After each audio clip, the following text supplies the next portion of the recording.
What's up, everybody? Welcome to the live stream. Welcome to the Monday night special, as we always do. We got George in the house. We got Danny, who made it back in time. But we are missing Shotgun Dave. Unfortunately, he has some family commitments tonight, but I'm pretty sure he'll be watching back. Just wanted to say hi to everyone in the chat first. Let's go through it. I see we got DeLeon, The Fingers, Slotmania Wildman. We have Rob Sale. I think Rob Sale is actually going to watch later. John Tucci's in the house. Bo from Germany is here. Stock Car 2021. I don't think I missed anyone else. I think Pete has gone back to bed, but he was here earlier. Gary's in the house. Hey Gary, how are ya? Yeah, so we have 19 watching right now, so hopefully everyone's doing well. Frankie's Tomatoes in the house. Slaka Daddy's here. John Albright is here. Nice to see you, John. Yeah. So before we start, we go around the room, see what everyone's been up to. George, how was your week so far? Good. You good? Yeah. I saw your video on. Thanks for making that video on the slot car chassis. It's really helpful. I'll be following that up myself with the kits that I got. Anything else slot car related you've been up to, or? No, I've been busy with other stuff, so. Yeah. Well, yeah, keep on knocking them out. Really great videos. Thanks a lot, George, for doing that. Danny, what about you? What you been up to? Been good. Busy as usual. Yeah. Organized some stuff, getting rid of stuff. Moved the 3D printer stuff to the garage. I'm starting to work on the midget here.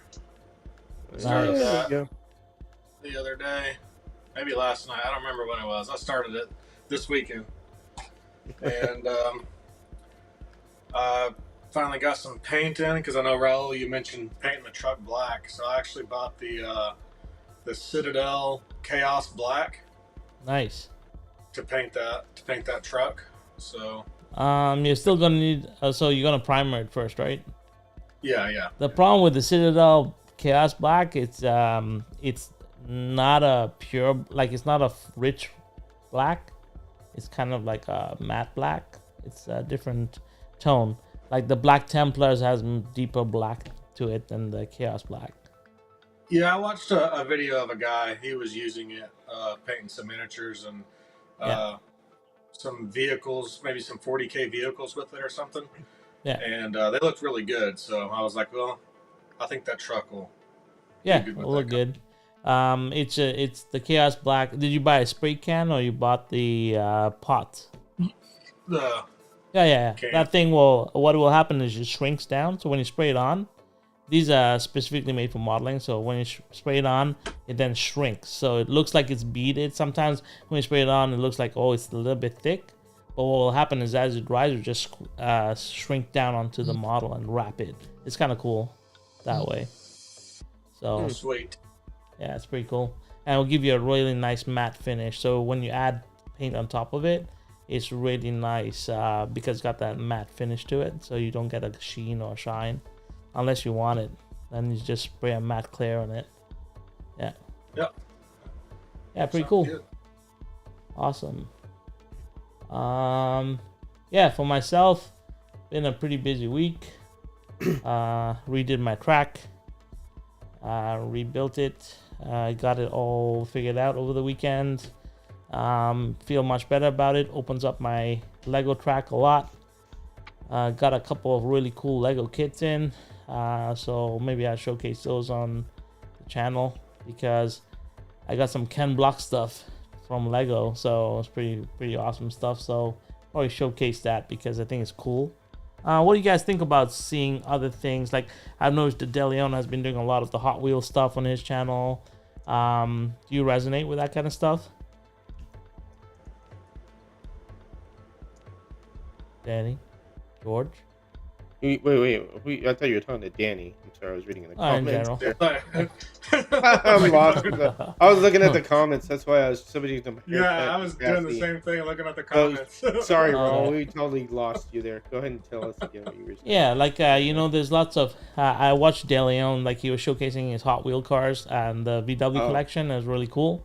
And I was thinking to myself, like I don't really showcase a lot of the Lego stuff that I have. I have a lot of cars, like 1/8 scale and all that.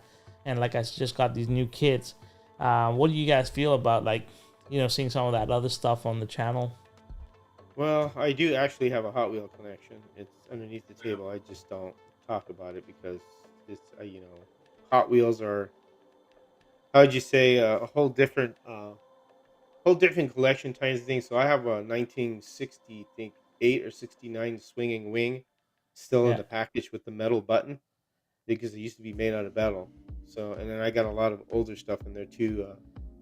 I think a 77 Poison Pinto still in the package. So and then I got box sets like American Graffiti, different series of cars that were from '95. They call them the 4 series. I got a bunch of that stuff, but it's just one other thing to to really get into to get crazy with. So I mean, it's the slot car thing I'd rather deal with than the Hot Wheel collection because the Hot Wheel collection stays in the package and it's supposed to that's how you keep them in. And you can't, I have cars for my grandkids that I bring out and they play with them. But yeah, again, that's one thing I have there, but I haven't really done much with the collection. I do have some stuff that I think that's worth quite a bit right now because it's been like over, I don't know, 25 to 30 years now, maybe since I've had this stuff. So right. it's only worth anything to someone who wants to buy it off you for your price. So Yeah, for sure. No, but in general, I think it's really cool to see other people's kind of like collections yeah. and other parts of the hobby. Like really cool, like the history behind each one of those models that De Leon was showing. I thought it was really cool. But it's interesting. I know a lot of hobbyists don't just collect one hobby. Like I know even Travis has a whole bunch, and he says here, I say yes to any toys on the channel. Travis from Down Under. I see him setting up his new room, his new bunker for a couple of months. That's pretty cool. What's up, Travis? Travis is on, so yeah.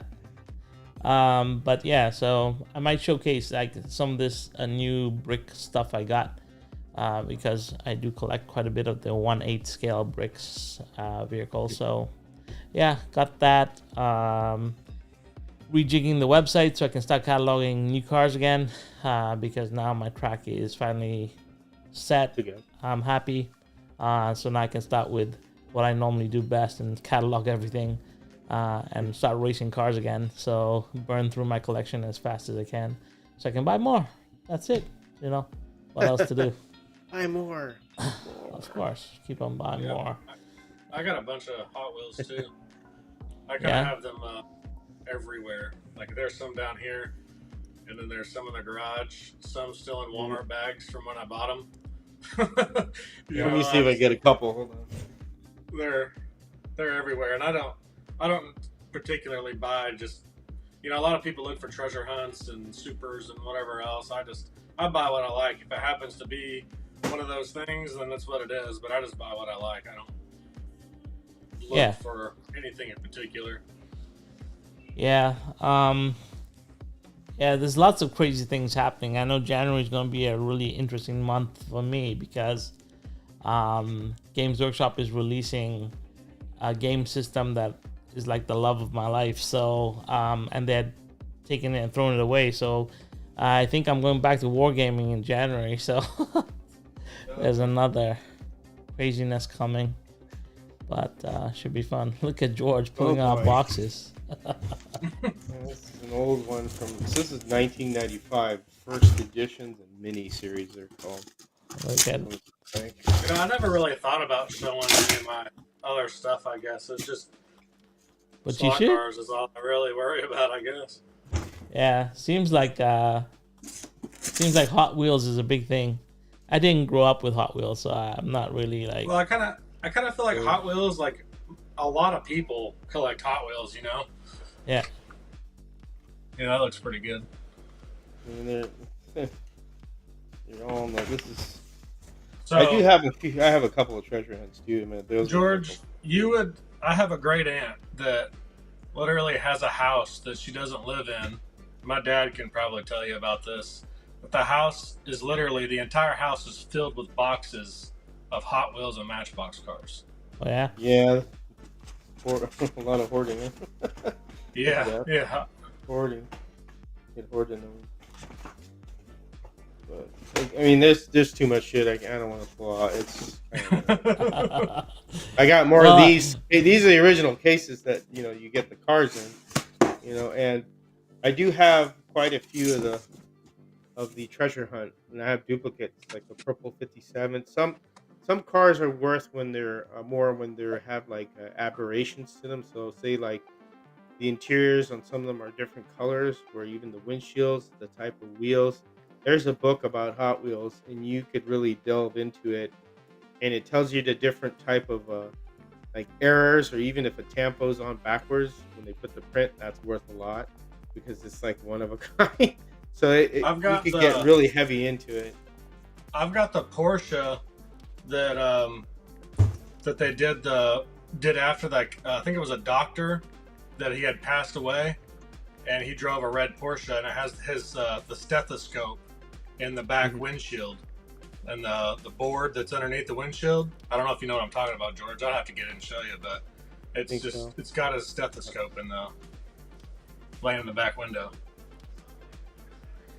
Yeah, so hey, we can talk about that all night. I could dig out, but it'd take too long to dig it out. Maybe I'll do it on the next show. I do have that 69 swing and wing, or 68 is what it is. That car is worth a good amount of money, but the cars that are worth a lot are like the Diora, the Volkswagen bus with the surfboards. There's a Maverick, a Mustang. I can't remember all of them. Those are worth a lot. If they're in the package, they're worth a lot of money to collectors.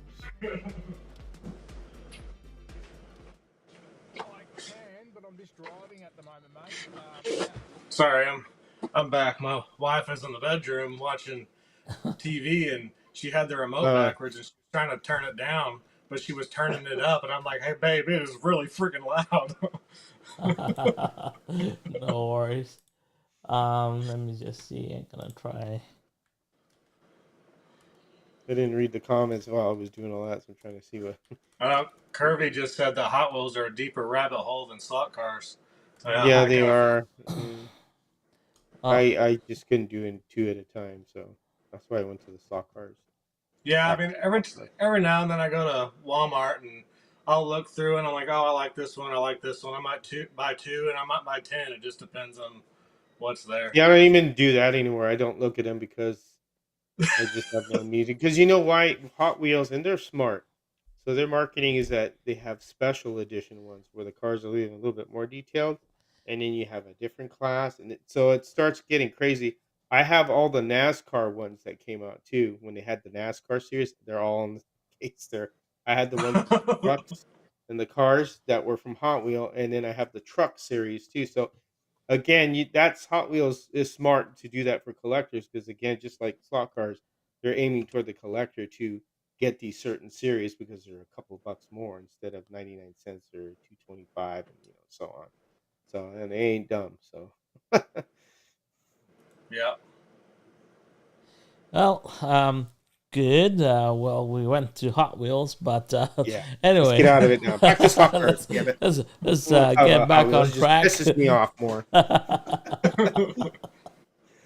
Anyway, well, let's talk about what we came here to talk about first. Let's go to. That thing is gorgeous. Harry should. That's right. Yeah. This Pioneer. Makes your nipples ripple looking at that thing. Yeah, so definitely something that I'm gonna be probably picking up, and I'm gonna move on this one because you know that Corvette that I showed from Riva Slot a couple of weeks ago. Yeah, it's sold out. It's gone. I went back to try and get one. I was like, oh no, it's gone. Does Pendle Slot have any? I think Pendle Slot. No, I went to Pendle. That's where I've been buying my cars. Did I tell you? Did I say this to you guys? Like, I find it's cheaper for me to buy a Yeah, car in the single UK slot and have it sent into into the Canada than U.S. it is. Yeah, the United Yeah. States. So I went to Pendle to pick one up, but it was gone. I But I'll just probably picked pick up this one up. one of the NSR Corvettes. I think it's the red one, the test car or whatever it is. Oh, nice. C6, I think. Yeah, Danny, you've So, been picking up quite a few cars recently. You have a lot. I think it's been probably about one a week, tops Well, two. that's 52 cars in a year, bud. If it's two, it's 104. There you go. See. Yeah, so this car is gorgeous. Something that I really like and probably pick up. Um, Anything else you guys noticed or saw that's coming up? I saw the new. I think Dave Kennedy put up a post with the new Lola that's coming out as well. LMP car, new livery in it. It's a slotted Yeah, livery. bought it. Yeah, I think I have the original, the Mazda one of that. Yeah, so yeah, this is a lot of cool cars, and Carrera should be releasing their second release soon. I know, like Fourth quarter. MP got the Lancia, so I'm looking forward to getting mine. But anyway, let's get on to our topic of discussion. I will try and follow the chat. Yes, I'm a slaughterholic. So the question that Pete, I was on Pete's live stream, and when he was talking about how you store your slot car collection, and he was going through how different people store their collections, and like my question is, what is everyone's reasons for buying more than one car? I mean, when it comes to slot cars, you don't. What are you doing? In a case. Yeah, in a case. When it comes to slot cars, we tend to collect more than we need, or at least I do, and I'm pretty sure everyone that's on this chat, everyone that's in this room right now with us, has more than one slot car and more than they need. So what's the obsession? I want to go around the room and find out, what was the first car that got you back? Like, let's forget about when you were young and you were growing up, and you had your Tycos and you had your AFXs, but recently, like, what got you back? Like the most recent car that you would pinpoint and say, yeah, that got me back into slot cars, back into collecting. um, you know, and another reason why you keep on building newer cars, newer kits. George, your scratch builder, why do you keep on building newer cars, newer kits? What are you trying to achieve? What does it mean to you? So let's just talk about that for a bit. Well, right now, what drives me is the people to get into scratch building. So the chassis kit's what's been driving me to do videos and build my car. I got a lot of model kits to keep me busy. Right, The only thing that becomes a little bit, that's more costly when you build a scratch builder are the wheels. The wheels are always a little bit more money because the wheels are find the machine, from a machine shop. So of course they're going to be more money. But as far as getting back into cars, it's really the kind of cars that I want to build. I like the cars from manufacturers. Don't get me wrong, but I can't buy all of them. There's certain ones I want, but there's a point where I'll stop and I'll focus more on the scratch building because I got a lot of models I could do, and I got a lot of resin models from Dave and stuff like that that I could build cars. I could build my own fantasy livery or whatnot, and that's what I enjoy is one-off cars. right. But George, so let's say, see, how long have you been, officially back into the slot car world? You got two tracks in your house. Like, what motivated you? What got you back? Like, obviously the nostalgia of having slot cars as a kid is fine, but what turned the clock and what made you come back into slot cars in a big way? My grandson, Your that's basically grandson. it. Yeah, he So, was 5 at the time or 4. okay. Um, that's what really kind of drove me to do it. So that's the reason why. And then he liked it, and it's just something that we enjoyed together. So that's basically it. So how It's did just you that get your was the drive. grandson to look, see slot cars for the first time? Did you have a track in your home? Did you always have a track? No, I had the 7 car base electric on it. He always liked Hot Wheels, so I'd always get him Hot Wheels as a little boy on his birthday and his and Christmas. I would really heavily load him up with Hot Wheels. I mean, a lot. So, in as a little kid, he always had clutch 2 cars in his hand. Were always in his hands. One Hot Wheel, one Hot Wheel, in the other. So when I introduced the slot car track, this was something kind of a little bit of a bigger thing. And I do have videos of him with that Scalextric set, and he actually did real well. He didn't over accelerate the car. He understood that it's a kind of like working your finger. So that's what really got me to do it more was him sharing the childhood things, and that's special time. Grandparent time is a different time with a kid because when you're raising your kid, you're always busy trying to feed them and keep them and educate them and you know grow them into a good adult. But then when you have your grandchildren, it's a little bit different because that's more of a specialized time. I hope you guys, maybe some guys will understand what I'm talking about. And so that was the connection with slot cars was through Aiden. Okay. Okay, so you had this collector car, and then what made you buy the Carrera track? Because you have Carrera tracking behind you. Yeah, I liked the fact that you could make you could run the bigger cars like the 124th. That's really kind of what I enjoyed, that you could get different scales on it. Because Okay, nothing against Scale Electric was limited to only one scale. I couldn't put a big car on there because it wouldn't fit. So cool. Danny, how about you? Like recently, what got you back into slot cars? Well, and I'd have to blame that on my dad. So he, he was building that HO track, and I was like, oh, that's cool. I think maybe I get one of those. And we had talked about it for a while. The next thing you know, he's like, hey, don't worry about buying one. Just let's see what happens at Christmas. So he of course brings that track that he built and gave it to me and the boys, and had a good time with that. But then Dad was showing me all these uh, drag slot cars and the kits and stuff to build them and all that kind of stuff, and so that got me pretty interested. And then he's like, well, I think I'm going to get me a polycar track, and showing me all these other cars. And he had started buying cars before he even had a track. And I was like, and he started talking about George and Harry with the scratch building stuff. And so I ended up buying the Scalextric's Camaro and the Pioneer. I think the Pioneer Camaro, the paint it yourself kit. And I was actually going to turn that into a scratch built slot car. So, I mean, all in all, because of my dad. And, you know, and it's not all about the slot car with me. I think for me, it's also that to keep that connection with my dad and I know, like, we kind of already have that special connection. I gave him my kidney back in 2012. So, but him and I, he lives in Texas and I live here in Arkansas.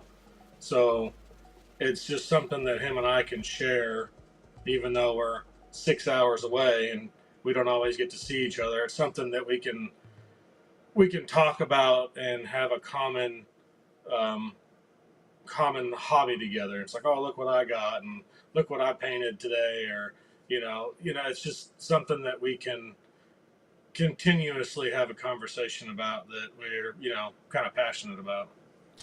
Yeah. Okay, so I understand like why you're doing slot cars, but what gets you to buy the next slot car and the next slot car and the next slot car? So What's as far that as buying trigger? slot cars, Yeah, that's what I want to. I mean, We're here to talk about variety. the It's obsession variety. here. They We're give not us talking so much about. variety.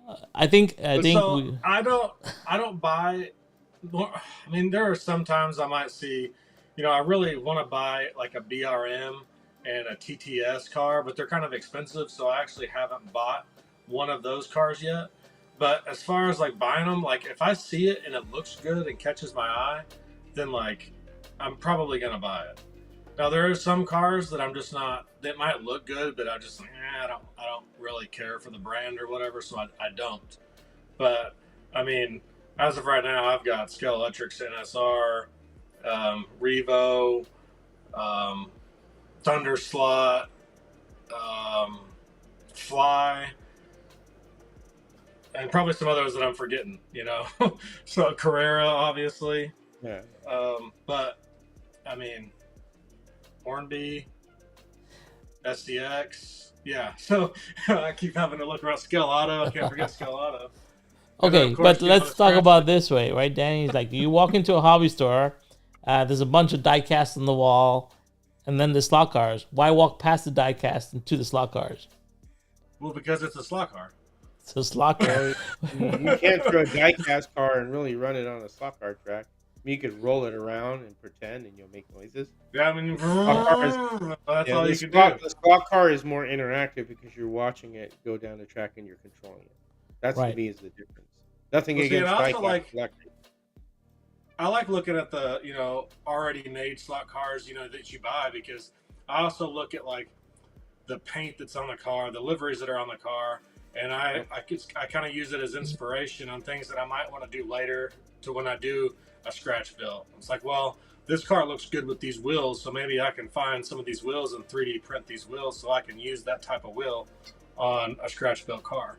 So like, I don't know, there's just so many different things. I mean, I don't have any other than Hot Wheels. I don't have any big diecast cars. If I'm gonna do anything like that, I'm either gonna buy a slot car or I'm gonna buy these up 10 million model car kits that I have, so I can just make a slot car out of it. Okay. I probably have as many model kits as I do slot cars right now, because I'll see it or it'll be on sale. Like Walmart had their big clearance, so some of their cars were like $30, and I had them marked down to $10. So the other day, I think one of them was 7, and then I bought 2 of them that were 10. Will I build it right now? No, I might be 3-4 years from now, but I got it. Right. Yeah. So talking about so when you go buy a slot car, do you need it? Recently we've seen like these what would I call fantasy liveries that come out, and then you have the real liveries. Would you buy fantasy liveries? Do you like fantasy liveries? Yeah, the livery doesn't really. I don't really care about the liveries, whether it's fantasy or real. So as far as like the old racing, some of the old Lolas and the Chaparrals and all that, like I don't really know much about them. I don't know. I haven't. I'm more recently with y'all and with George and Harry and Dave learning more about those. I've always loved racing. I just didn't really know what it was. You know what I mean? So, a lot of that I'm still learning about. So, and I have bought some of the old stuff so that I can, see it. I've got one of the Lola T70s from Thunderslot. Okay. I like that car. The livery looks good.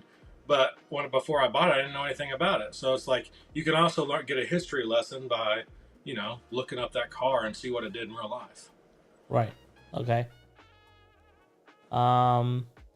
Yeah, so that's my question. It's like, I'm trying to answer that question in my own head because as you know, like I have a lot of cars and I keep on buying them. But it's not only like I don't only buy slot cars. Like I have a huge Lego collection, and the 1/8 scale, so they're huge, right? They're big cars.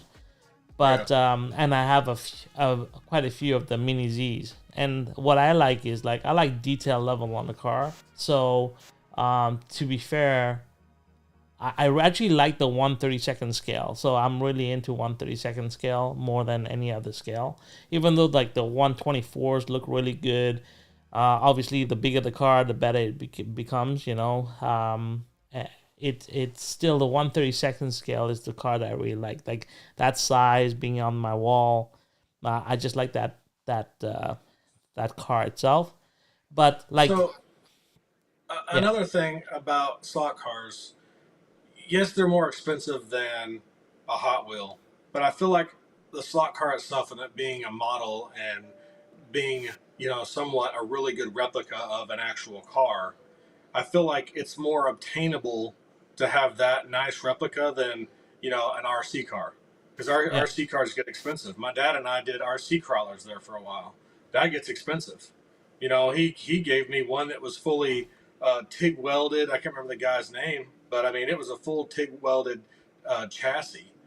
Really nice. But I mean, it's slot cars are more obtainable as a hobby. I mean, yeah, you can get crazy in the hobby, but I feel even a $200 slot car is still more obtainable than a hopped up RC car that you can spend several $1,000s on just on one car. Right. Especially when you go racing. When you race RC cars, that's crazy money. Yeah. Yeah. So like for myself, like, I don't know what got me. Like I understood slot cars because of my youth, but I don't know what triggered the new obsession that I have with slot cars. Like, and my obsession is not about like it's about collecting, right? Like, so it's really weird. I don't normally collect. Like I like Lego cars because you get to build them, and the new ones are really cool because they function. Like the engine functions. I got this new kit. You can actually lower the car down. So you got like you can spin the car and lower it down. It's got all these like really cool things, and I enjoy that kind. I like the technical aspects of that kind of build. But then when it comes to diecast, I got a couple of the 1/18 scale diecast. They're cool. They're really cool. They're nice. They're well put together, but they don't do anything for me the way a slot car does. And with the slot cars, I find that there's a lot of, even though it's harder for me to get slot cars, like it's not as easy. You know, you just don't walk into any hobby store and pick up a slot car, right? Even diecast, I think you can walk into Walmart, you can find diecast cars, but it's very hard to find a 1/32 diecast in a Walmart or whatever it is, right? So I still go out and I still research, and I think you do the same thing. We scour the internet to find these cars, and we pay exorbitant fees to get them shipped to us, you know, but we still collect. And my question was like, why? When it's not that easy. It's not simple. It's not a very easy hobby to just go keep on collecting, because you actually have to find them and then you have to bring them in. It's not like, and sometimes you have to wait, and patience is not one of my virtues, but like waiting for Carrera cars. And me either. The patience is like, you know, I just ordered that, you know, NSR off of eBay. It's coming from New York, and it says it won't be here until next Monday. I'm like, freaking Monday?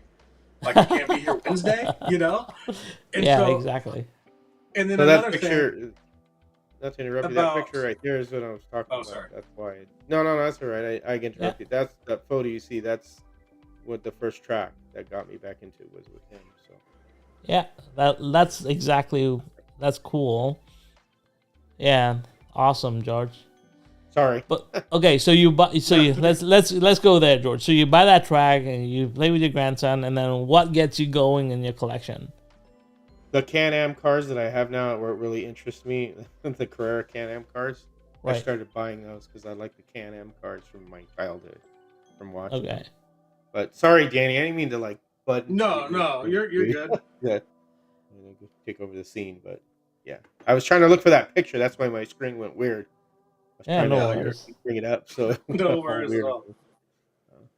So, like another thing for me when it was cars and some of the ones that I buy, it's cars that I wish I could actually have, like a real car, you know. And so, or like maybe one day I might be able to own a Corvette when all the kids are out of the freaking house, but it won't be until then. So, you know, that's the older ones are about to be 16. But, you know, my youngest is about to be 9.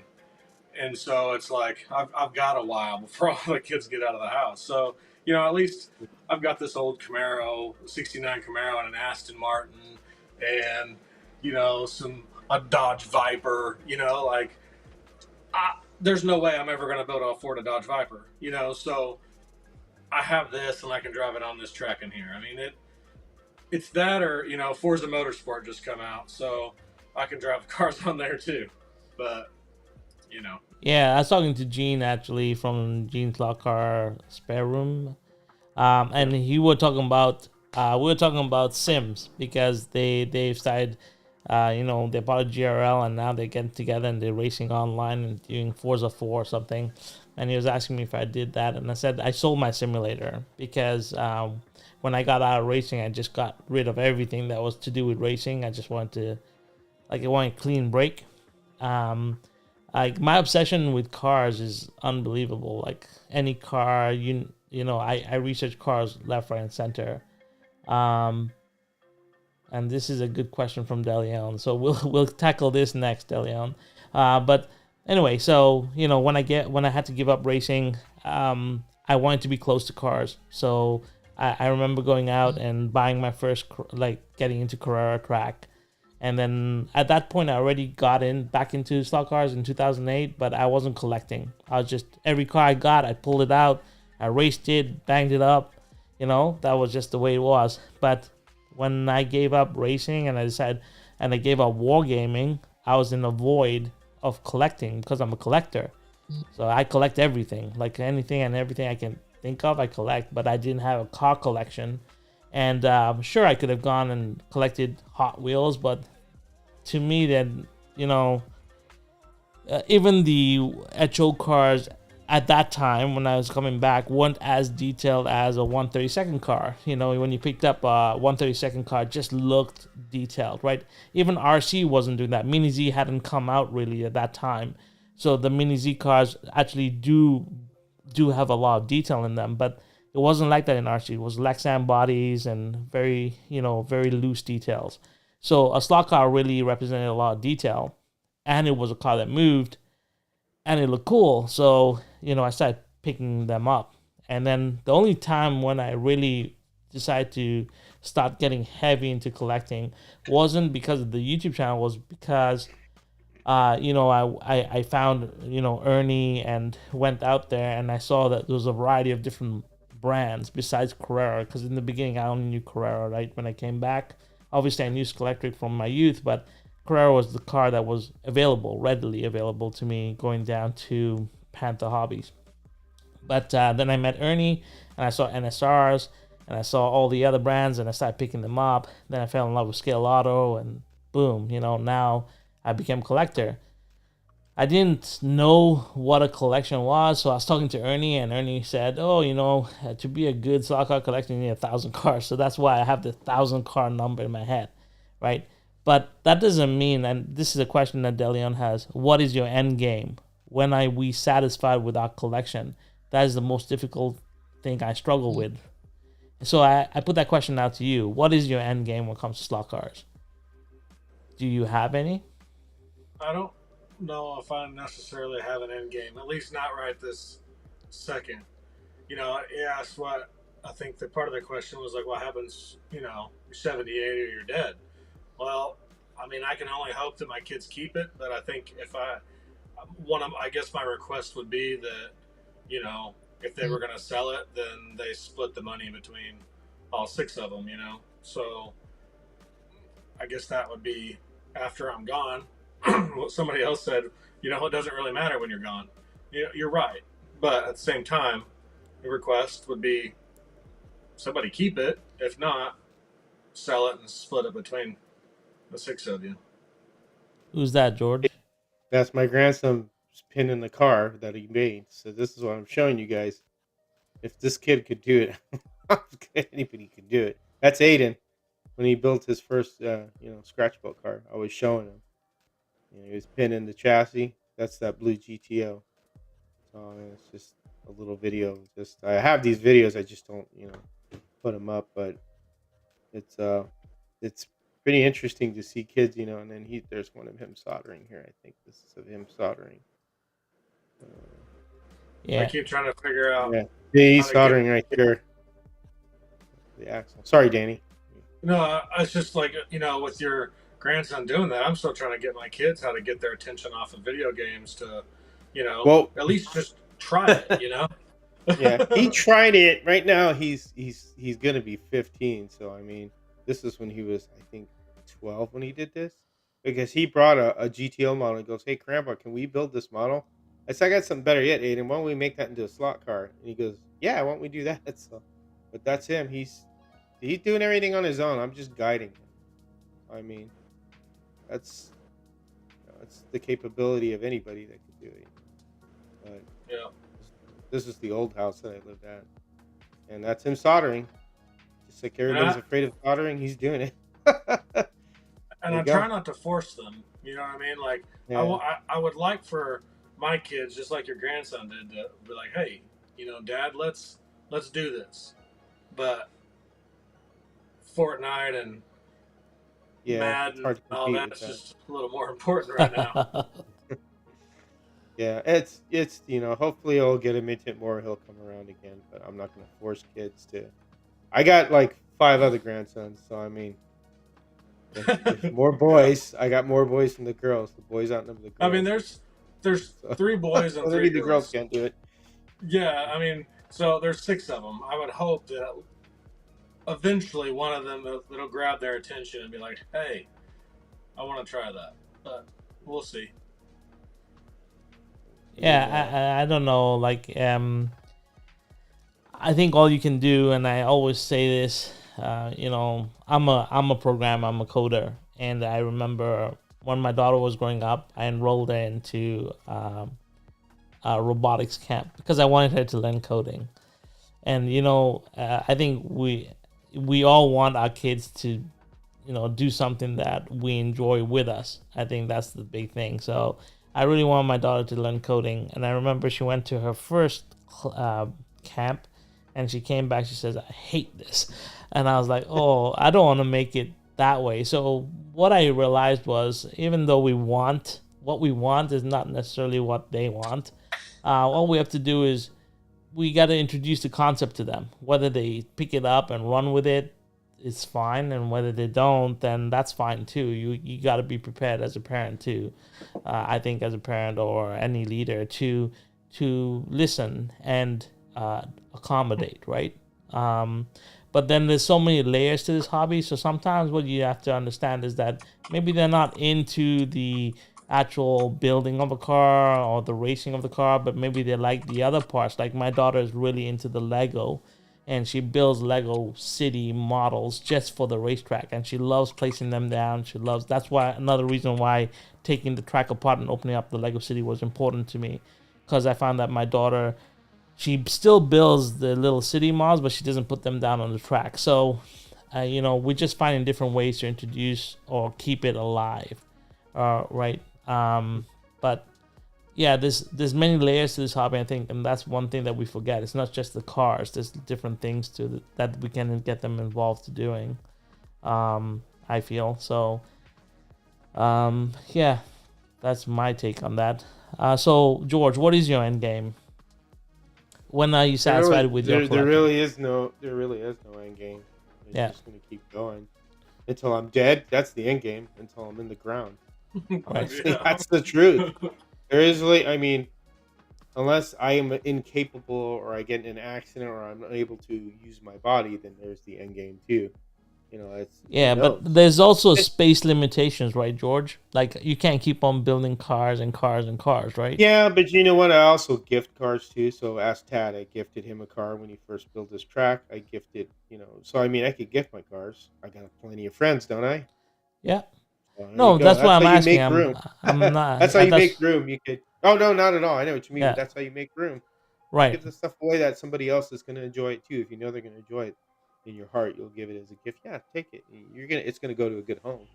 right. Let's see what else is going on in chat. You can't. Probably a lot. We haven't been paying attention to it. Let's go check out the chat. If we haven't got to a question, just put a Q in front of it, and Yeah, I'll find sorry. it. Yeah. Let's see. Curvy Road. You can lead a horse to water, but you can't make them drink it. Totally. George, how long did it take him to scratch build that car? That's a It question. took him, let's see, that chassis, it took him probably about 3 weekends. So, because he'd come over on the weekend and we'd continue it. So, about 3 weekends it took him to do it. Nice. He was patient. He's really actually patient and articulate with that. So, because some kids, when I was building models, I'd get impatient. Snap, tight, lead, break, and you get pissed off. I think he's got way more patience than I do. Well, Yeah, it's about 3 weekends. To you're do talking it. about patience. So my son Braden, he loves all these Lego, the Technic Lego cars and stuff like Raul you were talking about with the engines and stuff that actually Yeah. the pistons move and all that and suspension. He loves them, but I'm the one that builds them. Well, have you tried to build it with him? Yes, and oh my lord, he gets so impatient. He's like, when are we going to be done?" Well, when we get to the last page and it's complete. I mean, like, I can't just like Mhm. snap my fingers and it'd be done. He always will be trying to build it together and whatever. He's like, okay, well, I'm gonna go play video games now, or he ends up falling asleep. He doesn't have any patience, but he wants it, so I get stuck building it. And if I leave it to him to do it, it stays in the box. Yeah. Yeah. So you're the other two grandkids. There's the youngest one right there. He's playing with slot cars, and he comes in. And he goes cars, and and then you have the other one, my other granddaughter. You just all I have to do. Oh, they're in ghost mode, so they don't care. They're pushing the button. It's in ghost mode, and they think they're driving it, but they're having fun. So Yeah. my youngest, when his mom and I divorced, I had a really big Hot Wheel collection, and so I gave him all my Hot Wheels, and I had some really nice stuff. But before I had left, I packed all my stuff, and I took that big old box of Hot Wheels and I set it in the floor. And he had his pacifier in his mouth, and he sat there and opened every single one of those cars because they were still all in the packages. And he was super super happy. So from then on out, like I basically, like George, you were talking about, for Christmas, I'd buy him those 50 packs, Yep, the that's big exactly box what of it is. Hot Wheels. Yeah, I'd buy him those, and I'd buy him some individual cars. And he's got the big monster, like slot car garage or Hot Wheel garage Yeah, thing, the all garage. that. But Yeah, he has my so many daughter would tell Hot me, Wheels. "Dad, don't buy him any more Hot Wheels. He's got enough." I go, "Hell no! I'm gonna keep piling them on. Yeah, buy him That's slot my cars right now. to do that as a grandfather." You know, Yeah. So, noisy toys but is revenge. he has so many Hot Wheels now. So for Christmas and for my birthday, because his birthday is May 26th and I'm June 1st, so it's right there. So when he comes to my house, he always gets me a card that says "Happy Birthday, Dad," and like a teddy bear or something. But he has this little bag and it's filled with his Hot Wheels, and he's like, "Here you go, Dad." And so he gives me the Hot Wheels that I have bought him, but he gives them to me because that's what I did for him. So Oh, I, that's I cool. still have all those Hot Wheels that he's given me. Nice. Well, Well, there's your what do you call this segment? The addiction. the You addiction. pass it on, and they're gonna get interested, and they're gonna remember all this. This is the thing. When I'm dead and gone, they're gonna remember that, and they're gonna transgress back to that. I guarantee it. They will get into So it later on, just because I've influenced for them. for his birthday this year, I bought him the Carrera Go track, the ones with the loop de loop and whatever in there. He didn't care for that.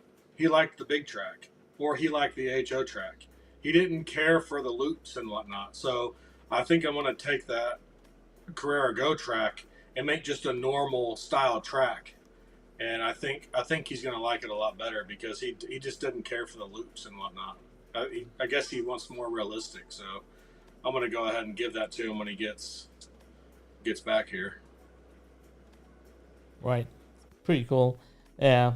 I have a big Carrera Go collection as well, but I've never put up the track. I just have boxes and boxes of it. I was gonna build a Lego city out of it. That's why I initially bought them, and then I just keep on buying them. I just love. I don't know, something about Carrera Go is kind of cool. It is. It's 1/43 small scale. scale. It's Yeah. neat. It's Yeah, and it's inexpensive. yeah, and it's Although, targeted to the big box stores. Buy that. And yeah, you That's can what get the it at big Hobby box stores Lobby. buy. Yeah, big you box guys can stores get like it at Hobby Lobby. But anyways, like the Carrera Go stuff just gets them in real quick, and it's fun. But they outgrow it really fast. Like my daughter outgrew the Carrera Go like within a week to 2 weeks she was on the big track. She wanted the big track. And the cool thing is you can still run your Carrera Go cars on the big track. So I have a bunch of the digital 143rd, and she still runs that on the big track. And they run pretty good. So, yeah. Definitely nostalgia. Like everyone's talking about, Georgia will carry those memories for the rest of their life. That's from the fingers. Slot Car Daddy, I think it's memories that we all had as kids that brought us back. And I believe that's the same for all of us. I still remember when I was a kid. I don't remember what my dad was doing at the time. I don't know if he had come home from drill or whatever, but I still remember he took me to Little Rock. It was my birthday, and he took me to Little Rock, and I bought this big G.I. Joe Jeep. And then at the time, they had the bigger full-scale G.I. Joes, right? The big G.I. Joes. I remember. And they were like the size of a Barbie, you know what I mean? And they had hair knives, and guns. Yeah, the dog tags and all that. And I had that thing for the longest time. And if I would still have it, but when I moved out of my mom's house, she had all mine and my brother's toys in the attic. Well, there was a kid that was in need, and so she gave all of mine and my brother's toys to these kids in need, which there's nothing against that whatsoever, but it's some things that I look back on, and for whatever reason I remember going with my dad that day and buying that big old G.I. Joe truck and getting that big G.I. Joe. And I remember going to driving that thing to my sister's room and making that G.I. Joe kiss the Barbies. Yeah. I remember a lot of the Evel Knievel stuff. I had a lot of that. Yeah, and the Crash Dummies. I think it was it Tyco that had the Crash Dummies? I think so. That one I didn't get into too much, but yeah, those are funny. Yeah. There's a Netflix series everyone wants to know about. It's called The Toys That Made Us.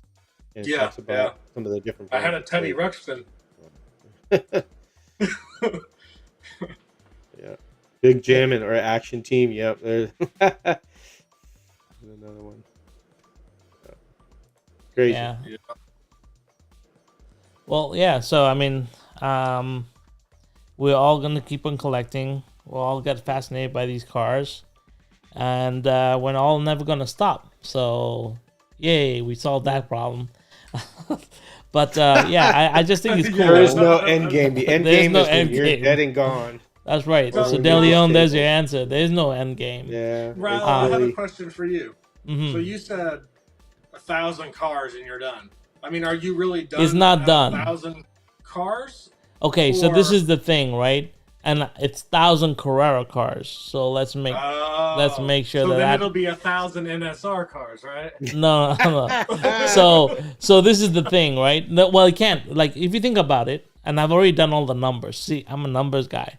The thing about me, Danny, is I need a goal for everything. Like when I started YouTube, the goal was 1,000 subscribers. I didn't really care for anything else. It was like, get me to, like, I'm doing YouTube to get to 1,000 subscribers. How hard can it be? Because that was my whole challenge.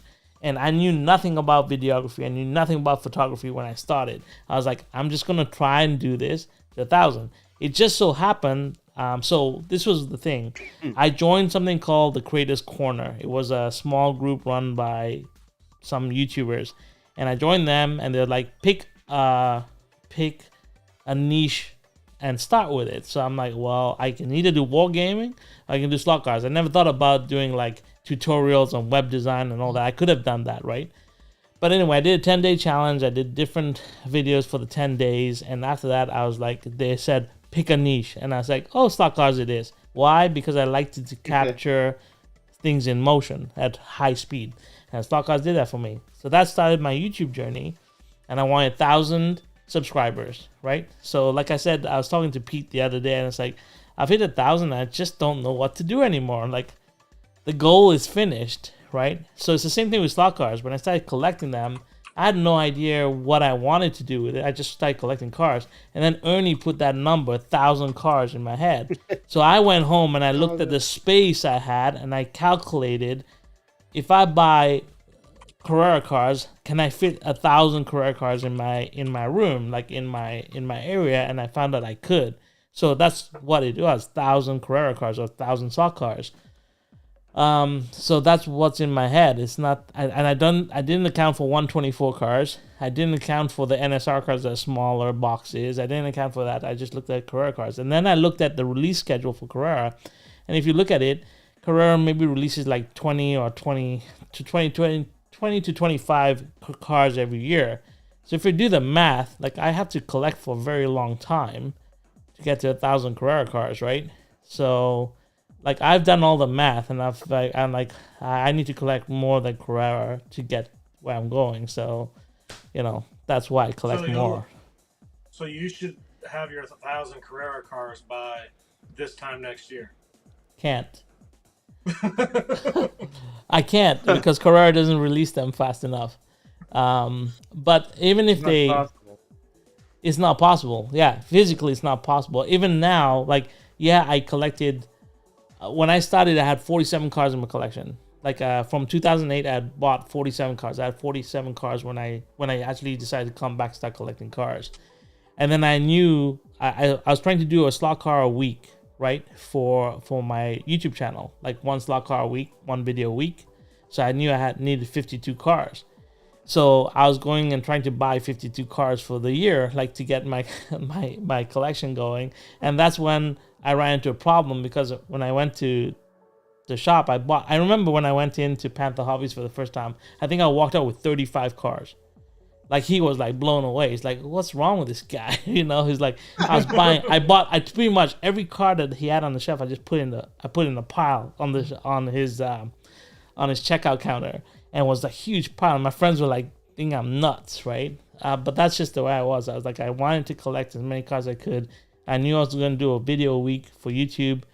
I only got 35 cars. And I was going back. I was like, I only have 35 cars. That only catches me to X amount of months. So I was like, I need more cars. That's how I went to find Ernie's shop, because he had slot cars. So I go in there and I see the NSRs, and I saw the Revo slots for the first time. But they were expensive, right? Because I was used to buying Carrera cars. And then all of a sudden, here were the Revo slots. We have a guest in the house. Let's see. Here, I'll show you this real quick while we're waiting. Yeah. So here's Logan. Logan's playing with the wood track. We'll duplicate Danny. But look at this guy. Look at this handsome devil that joined us. Hey, what's up, man? What's up, Travis? Hey, what's going on? You come to talk about your addiction? Well, say that again. Is this Slot Cars Anonymous? That's right. Yes. It's a rehab program. Oh, let me get a drink. Let me get a drink. No, I've been listening. I've been driving home, so I've been listening to the conversation. I was doing the speed limit, but I wanted to get home quickly to really focus. But mate, good discussion. It's a tricky one. Oh, there's no tricky here. Like all our discussions every week on Mondays are not meant to solve any of the world's problems. They're here just to introduce more problems to the world in terms of collections. So that's what it's all about. We're all mad. We're all a little bit crazy, and that's why we're doing this. But anyway, what's your take on this, Travis? How much is enough? When is it enough? How big are you going to go with your collection? And you have a lot of different things you collect, so you have a lot of trouble. But tell us, Travis. So, this is an easy one, because if I was being honest, and if my audio is all over the joint, sorry guys, I've got some sound and stuff coming, but at the moment, sounds good though. That's what it is. If I'm being honest, and I was talking to myself on the way home because I was trying to think, how do I answer this? I heard about the end game, and my end game, I don't think anymore is how many cars I have, and the discussion you guys are talking about, and I'll dip into a couple of things here that you already said, with the die-cast cars. Now, I've just gone out toy hunting, and I've come home with cars because I love the die-cast cars. But My end game now is taking the hobby from being niche, which it honestly is. Our hobby is very niche still, to being a Christmas present under the tree for the normal folk, not us. We know about slot cars. We're all in it for the long run. My end game now is taking it from niche to being someone like me who's an old die-cast car collector looking at a slot car going, hold on, the quality is now there, because people think of slot cars as Scalextric, and that's the name of slot cars. That's what people think around the world. If you say slot cars, they go, oh, yeah, I had Scalextric. And it was an old, I mean, here we go here. It was an old, plastic toy set. And that's what people think of. But we know the cars today are model cars that we drive around our track. And my goal now is to show the die-cast car in the RC world, hey, why you keep doing die-cast cars as I do, but look at this, come over here and have a look at these. You don't have to drive them, you don't have to have a track, but they look beautiful. So I'm now moved from wanting to collect everything to now, I guess, pushing the hobby, if I can, with you guys, into not being niche. And that's my goal. It's a lot of energy. You guys know this, you have your own channel, but I want to make sure that when we cark it, I mean, I'm 40, we've got a lot of older people. My channel, it's mostly 50 plus. When they die, the hobby will die as we know it, as what we're looking at right now. Sasha is an exception. She's a lovely girl. She's the youth that's getting involved. My son will get involved, but we've started this push way too late. The hobby hasn't really been promoted as a hobby for a very long time. It always has been a Christmas present that you put away after Christmas, and that's what my goal is to try and change that. But of course, we all need to come together. So it's a bit deep, but that's my end game now, is taking it away from the niche and putting it into, when you go shopping, I want to go look for a slot car.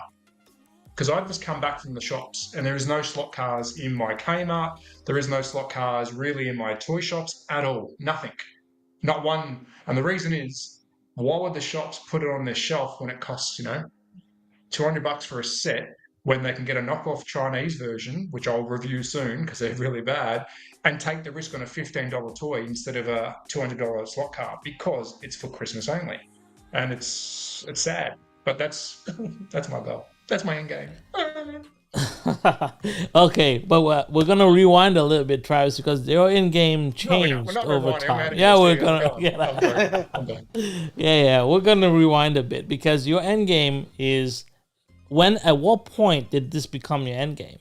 Because when you first entered into YouTube and you started to show off your collection, that wasn't your end game, right? Right. So when did you change? What changed it? If you want the honest truth, the amount of money that I put into the hobby itself, and I'm not here for money, I'm not here for views. I think I've proven that over the time. Going to Europe, which was meant to be a full-time thing, I was meant to live in Europe. I'll do a video about that soon, but we're back in Australia. That cost me a lot of money to do that.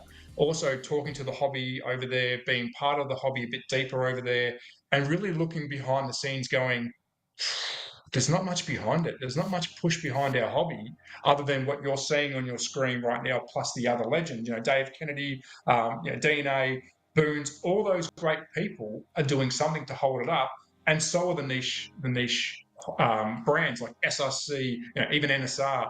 All these companies are doing a little bit just to hold it up away from being niche. That's when I changed my mind. That's when I looked behind the scenes and I pulled the curtain back and went, shit. If we all turn off our cameras, the hobby would just be back to Christmas, honestly. It'll go back to Christmas. It'll go back to getting your Scalextric set. How does this change? The big companies, the big two, and I've already spoke to one of them, have to change marketing. They've got to invest more in people like ourselves, which I can't say much, but Carrera's been great. The others haven't. The other two big ones really haven't. They need to invest in promoting it downwards instead of just to the Christmas bunch. That's when my view changed. That's when I went, you know what? I don't care about how many cars I have anymore. I want to make sure that this hobby is not niche anymore. And it's hard, man. You guys know it. You're part of it. It's friggin' hard.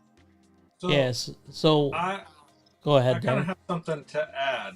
Now, Travis, you were talking about the money being spent and whatnot. So, a lot of guys know that I have bought a do-it-yourself CNC machine, and I'm in the process of building it. So, and I've been talking to Marty about this as well. You know, the guys that are wood routing tracks and selling them, um, those are big bucks, and Marty and I both think that it doesn't need to cost what they're charging for some of those tracks. I mean, yeah, some of the detail and stuff that goes in there, I mean, is crazy, and I know that costs money. But for the cost of a Carrera track or having a big Carrera track, why not be able to have a nice wood routed track that doesn't cost $1,000 that anybody here could purchase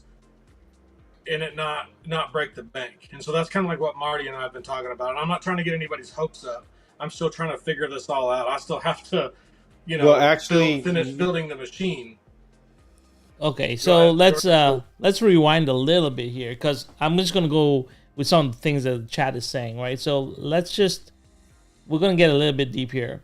Let's put up slot cars versus video games because I think this is an unfair comparison and it's something that we Yeah, it shouldn't be is. comparing at all Because because we all a grew video up on video game, games, right, Travis? yeah, like I I missed still that. I missed that. I'm getting old. Go again. I said, yeah, I'm getting old. I said we all grew up on video games, right, Travis? That is pretty obvious. See, I mean, I We was in did. the But '80s before, when that started, so I know before you that all. jump in on that, we can't compare that. And the issue we Yeah, have is YouTube for us, social media for us being the slot car world started too late. Lego diecast cars, RC cars have been in the social stream promoting down to the young ones for a long time. So I put blame on the big companies who could have promoted this better 20 years ago and been along.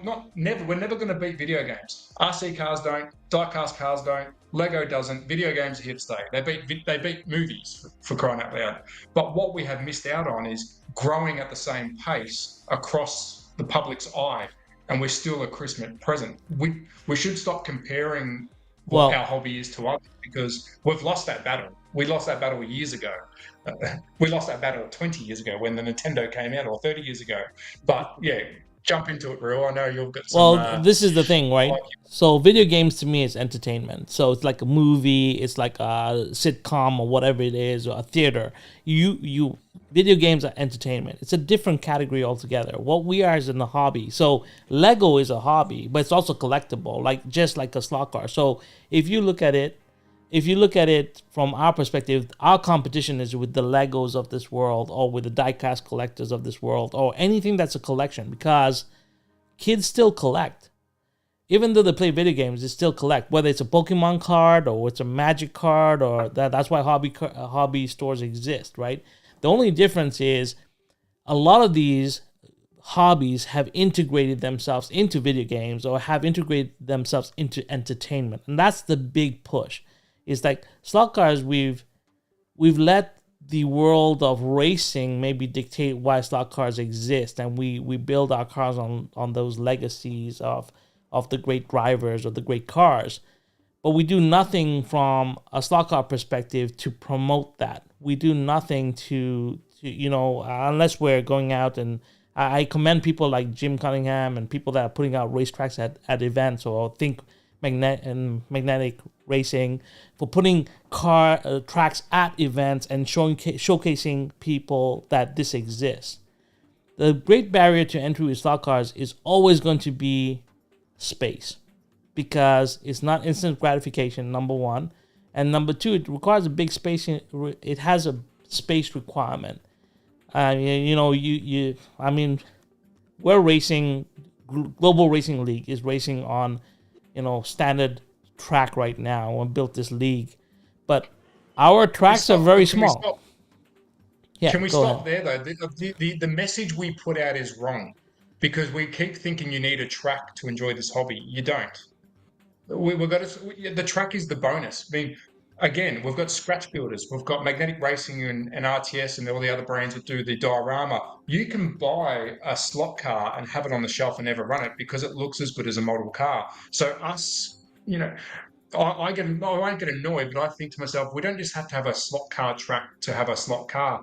And saying we have competition is probably the wrong message. We should be reaching out to these other hobbies like diecast car collectors and saying, hey, look at this, you can put this on your shelf too. And if you want to drive it, well, there's the option of buying the track later on or buying the track at the time, whatever it may be. Because with this will go on my shelf and all I'll do is give it a little push and it's finished. But with a slot card, the detail is better than this.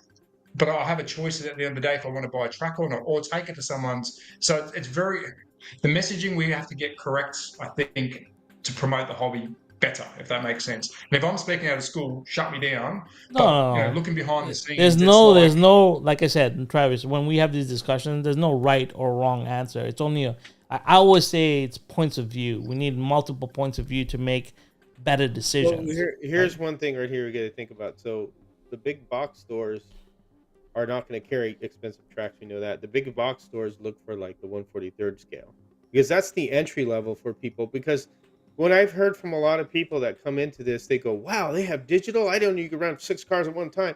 That's what gets them interested because they see the advancement from back when the day when it was just 2 lanes to now it's a video game. Cars. It's a video game. Exactly. It's kind of that. And then you have the race app that helps that Marty got into, how to pit, all this extra features. That's what got people drawn in. And then that's where it goes to where the level they're going to go to. So I always use Marty as a perfect example. When Marty started this thing, has it been a year? I don't know. I can't remember. It seems like it's been longer. But when he started with digital. And then he went to Cincy Slots and found analog racing. And that was like totally changed his mind about magnet racing. But there's, again, nothing wrong with magnet racing. But he started to branch out. And that's how you evolve in the hobby. You start getting interested in other things. And then you start branching out into other stuff. But it's the breakaway person that you look for that gets into the entry thing. Those are the hard ones to get. If you get somebody into a small set like 143rd and then you see there's digital, then that's the person that will be lured into the hobby more because they see there's other advantages of it when they start. George, you've hit 2 things there that I didn't mention before as well. The first thing was when I was in Europe, I never saw Carrera on the shelves. I saw Carrera 143 and that was it. Yeah. I could not find, and it's an Austrian company, I could not find any, and I mean any, 132, 124 on shelves. Second thing is the culture within the hobby has been the same culture for a very long time. We're only now starting to share information on how to race. If I sat next to you, George, I guarantee you would show me how to set my car up better because now you're happy to share information. But it's been a hobby for a long time where it's been a racer's game. And it's like, if I tried to get into the hobby in 2010, I walked into the shop, I looked around and I felt a little bit like, no one wants to talk to me. I have to spend $100 on a car, then $120 to get the car hopefully running right, and no one wanted to help. The culture has to change as well, and it is changing. It's getting much better, but the culture has been the same, and I'll get shot down for this. For believe it or not, you know what really has affected that, and people are probably get mad at me for saying this, but commercial track racing is what kind of ruined the home track hobby. Period. That's where you get that from when you go to. I agree to some extent. It saved us because people can walk in and race, but it's also hindered. But without that, we wouldn't be here. Without the OGs, you and I would not be talking right now about slot cars. The ones that want to share. But once those OGs die, there are people that are stand off that do not want to share. They just don't want to tell you how to run your car better because they don't want to get beat. But that's getting better. That's getting a lot better. That's getting heaps better. Like heaps better to the point where now it's like, what tires you got? Here, have mine. It's like, oh, thank you. So it's better, but it's hard, boys. It's not an easy hobby to lift up. And I had a conversation, I would say this right now, with Dave from DNA, where I was thinking, how much effort do we put into it? I mean, how much more blood, sweat, and tears can you put into it? and stop enjoying the hobby. And that's my crossroad right now. And I won't lie, I'll say this on Rail's channel. I'm at the crossroads now where do I step back a bit now and enjoy the hobby until it dies? Or do we keep pushing as hard as we can? Because it takes a lot of time and energy. And that's the crossroads I've just hit at the moment going, how hard do we push? Do we have the support behind us from the big companies? No. No, they're not gonna. But going back to what Danny that's said what about scares the me. wood track thing, so Kevin Sharp has been developing something like that with the CNC wood thing, and he's talked to me about it, and he's still trying to work that out. So his track that he's trying to develop, and it's going to be reasonable, I think, from the price from $300 to $400, and basically it is a ready to run track. He wants to send it in segments to where you put it together like a puzzle. You put power to it, and you have a working wood track. Now, guys like slot mods, I think that's what you're referring to, Danny, where those things are all really expensive, and it's like that's only a person that out of the norm could afford something like that, because it's a lot of it's a company. They make a great, nice product. Of course, it's very perfect because you're paying a lot of money for that, but nobody like me is going to be able to dump ten thousands of dollars into something like that. It's just not going to happen. It's crazy. So that's Yeah. why I think Kevin is getting on the right spot with what he's trying to do, and he hasn't done it yet, but it's getting there soon, because I talked to him once in a while about it, and he wanted me to have the first one, but I was telling him I think probably the person that should probably go for with Marty. I think Marty would get a kick out of that, because that'd be something that he could showcase to how easy it would be to just put it together like a puzzle and go. We're Yeah. missing we're missing You one know, and major that's- we're missing one major thing though. Is it analog or is it digital? It would be that I think right now would be analog from what he's saying, but as far as the digital part, I mean, you can integrate a No. digital piece into a wood track, because the guy You intended can, to but do it's too much work again. We need to promote, and if you want my honest opinion, we have to push digital as hard as we can, because we're creating something that's already been done. We've already done analog track. We've done wood router tracks forever. But you only got 2 people racing on that. Digital is what's going to get the young ones in. Not. I love analog. I want a wood router track myself. No. I agree with what myself you're as well. saying. But if he could do Has it to be- also has to where he be- can integrate the digital, then I would say he's got kind of a winner there. And plus, people go with multiple lanes because you could get more racers on. Like, that's what Marty's doing. He went from 2 to 4 lanes. Why? Because he wants more people on the track. Instead of doing 2-lane round robin, you do 4-lane round robin. You get more people, more action that way. Well, I think that's the rabbit hole, right? Like as you go deeper in the hobby, you start to go more into the analog, into the multiple racing. But I That's think the progression of the Travis is person. correct. Like, if you want to get the young people in, you need to get into sim racing, which is the digital world. We need to get the young people in. Yeah. We need, otherwise it's going to Yeah. die with us. I've reached out to You know, most of one thing my with- centers here and asked them to set up a digital racing league. All do the same track at a Carrera or Scalextric, basic, make the same track, get people in, and they can race into club. I'm going to Outlaws next week, the new track, to see if they've got a digital there, and say, hey, can you just put a digital track in? Because none of them, no.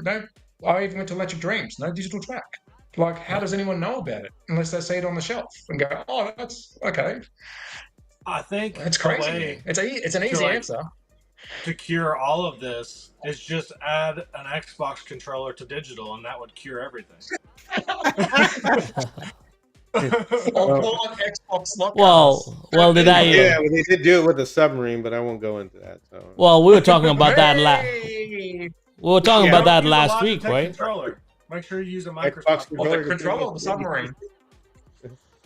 Well, we're joking about this, but I was actually on to something last week when I was talking about the RC guys that build real RC crawlers, and then you buy your RC crawler time, but you sit in your simulator in front of your TV into a racing simulator, and they take your RC to different places, they put them down, and you control your RC and you actually drive over real terrain with your RC, right? That's how far the RC world is going to get the gamer involved, because it is, you want to get your kids involved, you got to step into their world. We always say, you have to go bottom up these days when it comes to marketing. You can't go top down. You can't build a product and say, here's a product we got it for you. You have to always go to the consumer and say, what do you want? And we'll build a solution for you.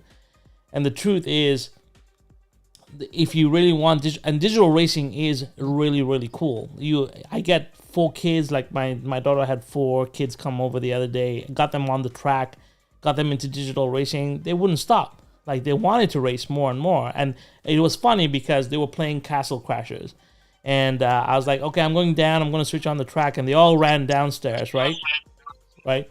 And they were all like, oh, we got to finish the last boss. But they're like, okay. I said, well, I'm only going to be down for a second. They all came down and they didn't go back up. And they forgot about Castle Crashers for the moment because racing the cars was more fun, banging into each other, having that racing experience was a lot of fun for them. And I didn't even use the pit lane or the weather or anything like that. Just the fact that they could change lanes, get around each other was enough for them. It got them going. The problem is it gets boring real quick. You have the same track over and over, so I think it gets a little bit boring. Look at Disco. Disco does it perfect, mate. Look at Disco. Look at their views they get on their racing and look at the way they set it up. All they are missing at Disco is proper commentating, proper cameras, and that'll become a real race. If you try and do that like we did at Electric Dreams, we try to mimic a race weekend, which is the biggest views they've ever had. The hardest thing with analog is you've got to stop, change track. With the digital, you're continuous. You're not stopping until the race is over. So Disco's got it right. It's just got to be promoted better. It's got to have cameras. It's got to have commentating. Be a proper real race, and I guarantee you that will get the views. That's how we should be promoting our racing side moving forward. Is digital racing broadcasted the way it should be. But that's my thoughts. I mean, like again, these are all my opinions, but digital is definitely the future for the hobby to keep it going downwards towards the younger crowd. But what do I know? The other thing with honestly, there's digital, my opinions. I'm not behind the scenes working with anyone, but it's just like it's still in the same position. Hey, Danny, what's up? So the other thing with digital, though, and I think for some people, and kind of why I haven't jumped in on the digital is the price. So is there another way to create a more budget-friendly digital track or something that, I don't know, doesn't cost as much? Because for me, analog, I still get the job done with analog. It does. Yeah. I don't think. I guess I'm still old school. I think I know what Travis is trying to say. He's trying to get more younger people involved. The digital will do that. Whereas the old school guys, like old farts like me, we do like analog. I do like digital too. That's why I have both. But it's just a lot of people that are older at the older age group for the analog stuff. Well, and I know that. I'm just saying the price point for digital is, can be pretty steep. Well, okay, Danny, like price point, I don't think is that bad because recently, like Billy and Amanda just pulled up a set, right? And it's $525 Canadian for a three car digital set. That's not that bad. When you think about it, that's not bad. It's not bad at all, Danny. Right? Well, okay. And you just add track later on. I don't think the price isn't really. No one wants to spend the money on a niche hobby. That's the issue we have. It's still a niche hobby, and I'll keep saying it's still a Christmas present. Think of it this way, though. So we know what it is, but what about the kid trying to explain it to his mom and dad that, hey, I want this slot car track that's $500, and it's like, why would I want to spend $500 on that? You know what I mean? So it's like, I don't know. I think there's a point. Like if trying to explain to my wife why I need toy cars. Yeah, but that's different, Danny. Like there's a difference there, right? Like it's the same thing as an Xbox. An Xbox is about the same price, right? You can still buy an Xbox. Every game you buy is $79. Every stock car you buy is $100. There's the same. It's the same sort of thing. It's just value. We're not competing with video games. Yeah, I don't think we're competing. But any hobby, okay, Travis. Okay, Okay, so let's, like, diecast, I can't talk to diecast, but I'll talk about other hobbies, like wargaming. Let's just take Warhammer, okay?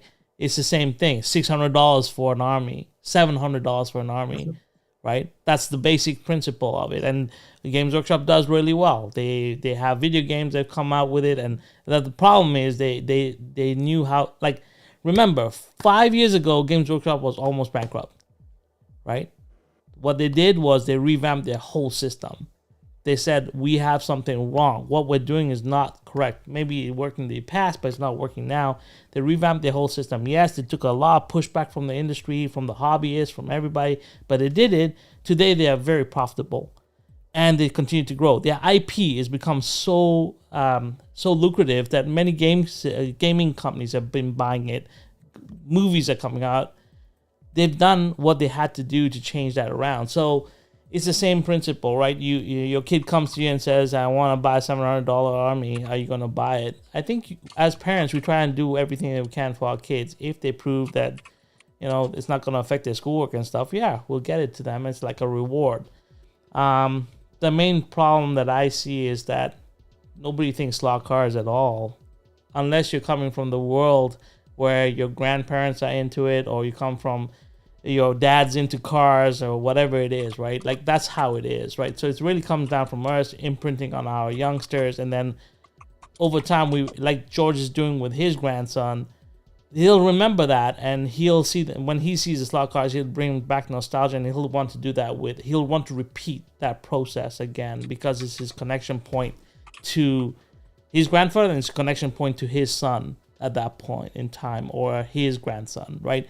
That's the whole thing, is these memories that these imprints that we're putting down. And I said this last time, and I'll say it again. Miles Kovac, who ran Dub Magazine, when he started, he said, the only way I'm going to keep this magazine alive is by getting the kids involved. So he bought a toy company, and he built the Dub Toys. And that's how Dub Magazine became what it was today. It wasn't from the magazine. He'll say it to you. He'll say it again and again. He said, I bought the toys. I made that 4-year-old buy a Dub car. And that 4-year-old, when he grew up, built a Dub car. And that's how his legacy was made, right? So we understand the youth is the future. We all understand that. Travis, I commend you, like, your what you're doing. And we're all here to help each other. And that's something that I'm always about. But making slot cars mainstream is a very, very big and tall order. Here's Dave. Hey, Dave, how are you? I made a gaming system. Which I agree. I agree with Dave with the gaming system, but we're arguing against. We will never compete against them. I think we said that, and Dave is right with the gaming system when you do the pricing. But someone else made a comment about a parent will buy a gaming system for their kids because it'll keep them more occupied with little or no oversight, meaning you don't have to sit there with them. Where if you buy them a slot car set, well, the kid's going to ask you to play with them. So that sounds lazy, but that's a lot of families are time poor. So a video game system is always going to be an easier option.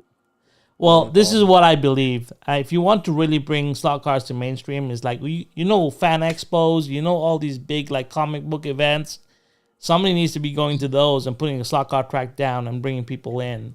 And that's what I plan to do for next year anyways. Attend like the Fan Expo in Toronto, all the gaming expos that are around. There's something called the EGLX, which is the which is the digital games. And bring a slot car track there. Put a 20x10 booth down, put a slot car track in there, and get people involved and get people racing. Because if you can build the fun and the excitement, you will get sales. That's what happens with, let's talk about figurines. Let's talk about a Marvel figure that costs $700. People still buy it. It's because that connection to that figure or the connection to that comic book. We need to build those connections, right? McFarlane sports figures. Yeah, McFarlane sports figures. There's value behind that because they know people are interested in that. Right. So they might be able to off-sell it down the track where, why would you spend $700 on a slot car set when it's just us who know it? Yeah, but I know, and there's pros and cons. There's always a negative to the positive, but there's no real argument. You can't compare with any other hobby. We can't. All you can say is the marketing is completely wrong. No, if no one knows about it, no one's going to buy it. Show me some marketing from any company at the moment other than what I was on Facebook. Show me commercials. Show me. I don't see any posters when I go to a tour. There's nothing. There's no marketing. There is no marketing. Nothing. Yeah. So how do you know? How do you know? If we stop talking, there's only us that really close down, kind of you'll never know. The marketing of it. It's the people, the YouTube creators that show the cars. Yeah, but that is making a difference. because it is. When you look at the traffic trends and you look at the trend lines, and I do now, since I There's started getting more involved, creators than there was there a is year there ago. is an increase in search volume for slot cars and everything else, and it's good. I mean, that's what we are here to do. But yes, I think the manufacturers have to get more involved. But this is the influencers world right now. It's like the influencer, whether you're selling food product, you need influencers involved in it. Or selling clothing, influencers are involved in it. Camera gear, influencers are involved. You got to do everything. You got to go where the people are, and YouTube is the big place for it right now. Video is the Social future, media so you got to is do the more. rule. Nobody goes It to forum is. boards for anything. I tell you that they don't. Nobody wants to It go to is. It forum is a boards. place to go to, but YouTube won't throw it if it's not popular. And if you look at all of our Yeah, views, and when only a certain handful of videos go viral when it comes to slot cars. But you go look at Lego or diecast cars.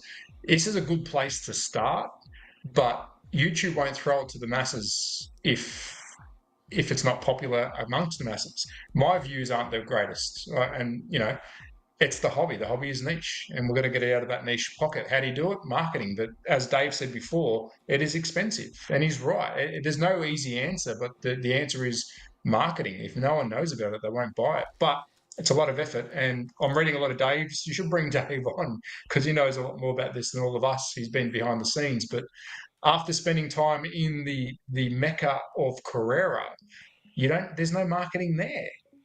No one even knows about Carrera World. It's like, what? So Yeah. how do you sell a product if no one knows about it?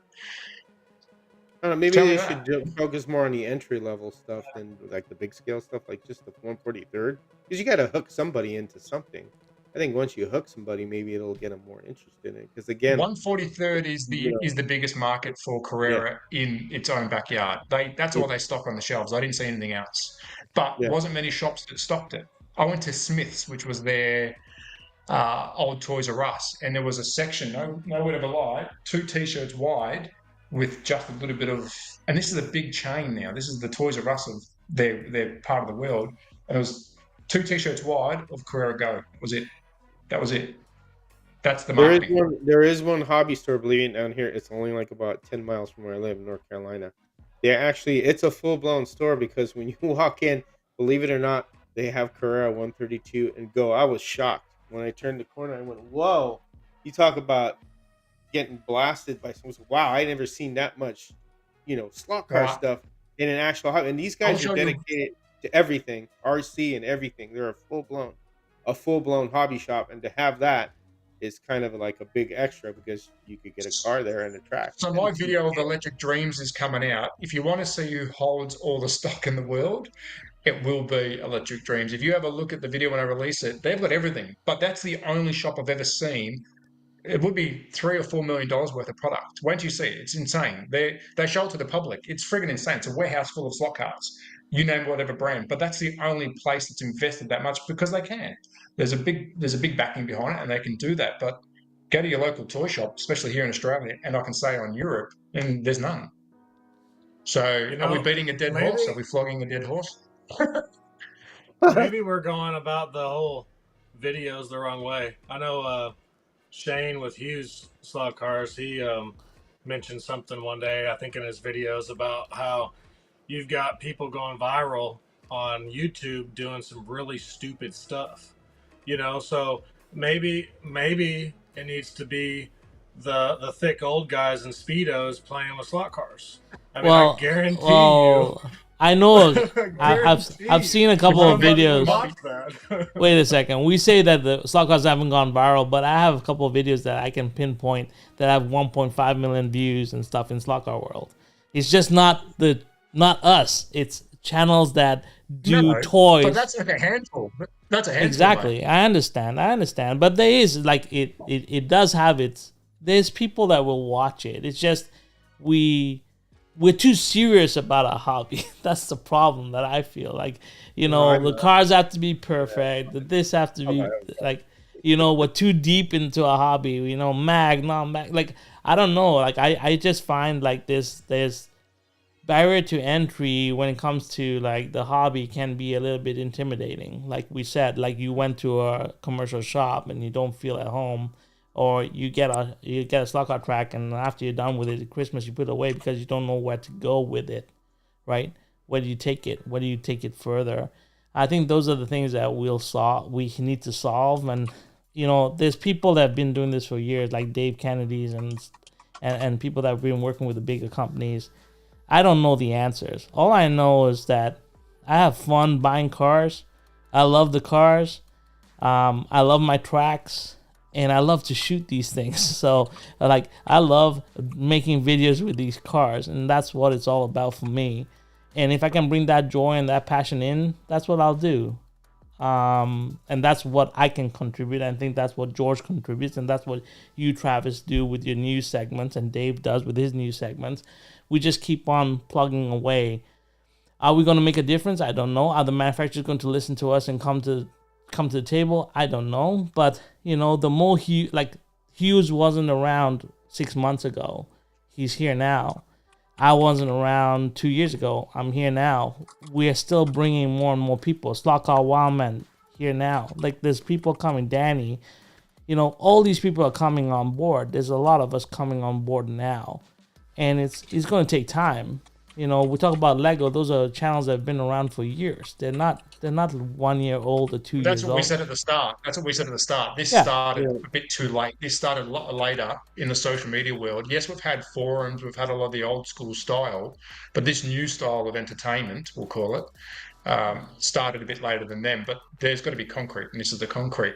If you want to make views, you're going to have to start doing stuff like how high can a slot car jump? Because some of the videos that I've seen that go crazy are the stuff where people do weird and wonderful stuff with slot cars. One guy made a track around his house and put a camera on it. It's like 2 million views. That's what I'm doing. Does that interest you? Yeah, 800 foot. I got approval to put 800 foot of tracker in my house next year. So I'm definitely doing that. There you go. You might get that 100 million views we need. I don't. But it was the fun part of it that I really enjoyed. The fact that you're sitting in a room. Well, what Dave says there. So they've sold 250 sets, and that's in the US. When I spoke to Carrera, they sell about 1 million in Europe. Right.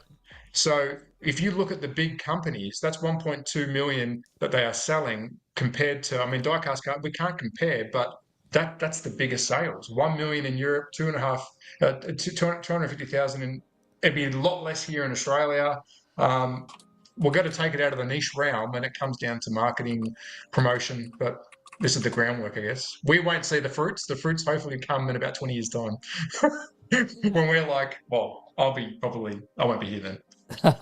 So, okay, Sean Casey asked, do any of your channels attract kids to watch your content? So no, you know why? Technically, because we put not made for kids. That's why on the videos.